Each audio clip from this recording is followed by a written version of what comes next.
The Indian government has very good relationship with the Ghana government. The latest of which is the $60 million loan they gave to us, 50% of which was grant. The result of which we were able to put up the Jubilee House, now renamed Flagstaff House. Indian relationship with Ghana goes this back to the same Gandhis in non-alignment and things like that. And if there is anything that we don't like about it, the fact that we are having relationship with them doesn't mean that when they hurt us, we wouldn't talk.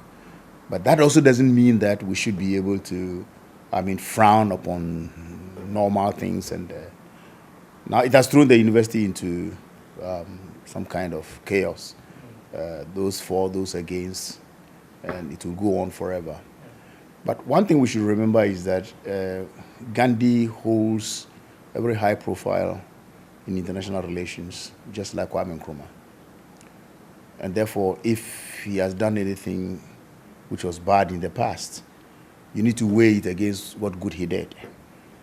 How much flack has Nkrumah not gotten at times as a dictator, as a thief, as whatever it is. But even if we accept these, even though they may not be true, or if they are true at all, people still recognize the positive side of Nkrumah in world affairs and in Ghanaian politics and Ghanaian economy. And he's been acclaimed as one of the best in the millennium. Yes, somebody else somewhere in some other place would not want to see Nkrumah's statue because Nkrumah may have done something, like Nkrumah's onslaught against imperialism, for example. An imperialist country may not want to accept that. But throughout the world, he's a giant. Juxtapose it with what is happening and you realize that Gandhi represents something for the whole world, a symbol of peace, a symbol of struggle, a symbol of democracy, struggling to get the people emancipated from the doldrums of imperialism and colonialism. And he stands tall. So couldn't we have dialogued and jaw to set the history record straight and say, well, yes, good, but you did this, and therefore.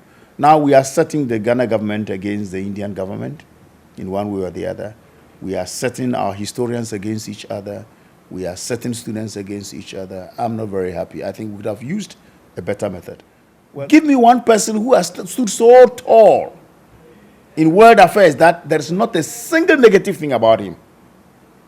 I'm a Christian. One day we were arguing about, we're not arguing, we're conversing. And a friend of mine was talking to me about Jesus' temperament. Can you believe it? That Jesus, holy as he is, could take a cane and beat people at the synagogue. Come on, yes. He's right.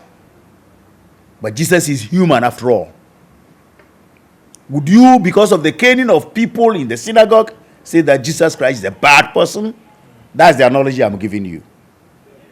Jesus took the cane and whipped people. It was barbaric. Here is a peaceful man who is talking to me about God. And I'm making some small money from selling things and changing money at the church. But that is it. I'm being real. It's not correct. We are not correct.